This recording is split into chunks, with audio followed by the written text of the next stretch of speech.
Ladies and gentlemen, boys and girls, I'm the King, and welcome back to the channel. Guys, before I jump on into the video, today is finally the day. We are doing our subathon. We are live on Twitch right now as you're watching this video.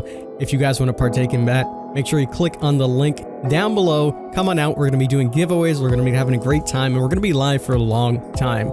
Anyways, I digress. Let's talk about today's video. It took a lot and time and effort to do this video, and we're going to tell you guys what is the most effective way onto grinding those rift fragments. Now, this isn't going to tell you how to complete your challenges. That video is for tomorrow. Essentially, the only thing we're doing in this video is telling you guys what is the best method going about it, or is there even a better method than just sitting around or doing nothing. So we're going to put 3 scenarios to the test. AFKing, which you shouldn't do because you will get banned, but we need something as a base, then regular matches, and then really sweaty matches. We're going to test all 3 of those things and see which one gives you the most rift fragments. Now, upon doing this, I realized there were a lot of other factors that tie into how much XP you gain per game in equivalent to how much fragments you gain. So let's break everything down. In order to level up 1 tier on the battle pass, you will need a total of 8,000 XP. In order to gain a rift fragment, you'll need a total of 800 XP. The first thing we needed to find out was how much XP you get on regular time, because XP is based on the amount of time in a game.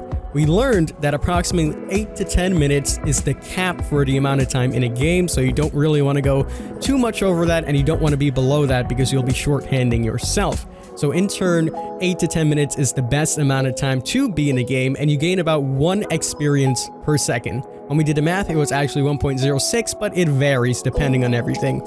We don't have the exact number, so that's why I'm going to be saying approximately, because some games were just really weird. We did a total of 25 games to calculate everything.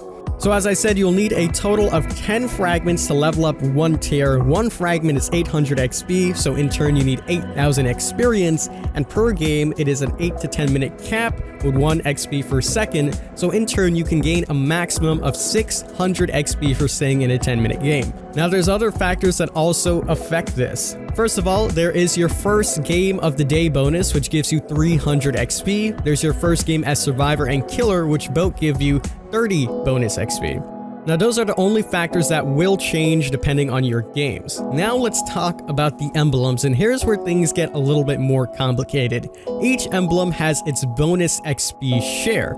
So it took us a while to grind these numbers down, and we only have approximates because it's too hard to get an actual solution for this, and even if you look in the coding, you can't really find anything. They hit it pretty well because they don't want people to exploit this. So on average, you gain about 50 to 75 experience for iridescent emblems. For gold emblems, you gain 30 to 50.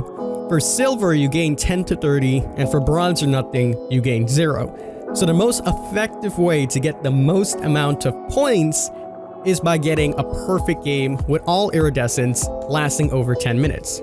So we actually went ahead and played some games to see how much XP you will get per game with all of these factors in mind. So as I said at the beginning of the video, we needed a base to test everything. So as a lot of people were recommending what you do, which you definitely shouldn't, staying in an AFK match will gain you about 300 to 350 experience. And on average, this takes 5 to 6 minutes. It can go a little bit longer depending if the survivors want to stay in the game or not. Again, do not do this.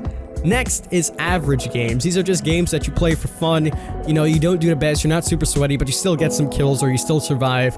These games last about 10 minutes and you'll gain about 500 XP. Now, games lasting over that time to about 15 minutes, you're probably going to do a little bit better in them. And if you're playing Killer or Survivor and you get a perfect game, you can gain up to 900 total experience. So we need to equivalent all of these times into the 15-minute interval to see which one gives you the most payout. So when we set all of these numbers up proportionately, 6 minutes on your AFK match, if we were to convert it into 15 minutes, will only get you a measly 600 XP compared to the 900 you would get.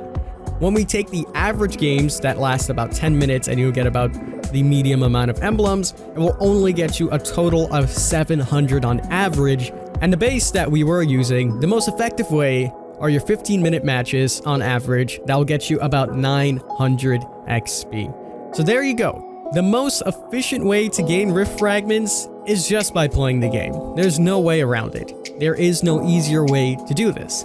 If you stay AFK in a match, as I said, you're likely to get banned and you won't be gaining any XP. Because in time, by the time you do 3 of these matches to equivalent to 50 minutes of one sweaty match, you'll just be shorthanding yourself. The best way to play is to the best of your ability because you'll be rewarded for that. It encourages you to play better and you'll get more XP for it. There is no shorthand in this one, sadly, and there's no super effective way to farm these shards. So there you go, guys. That is the numbers crunched. I'm actually going to show you all of my numbers on screen right now. This is how we tracked every game and every XP. I actually asked some people on Twitter as well. This is like a game theory kind of video. We're crunching all the numbers here. So in conclusion, the best way to gain more experience faster is just by playing your games to the best of your ability. By doing so, you'll gain the most and you will level up your fragments faster.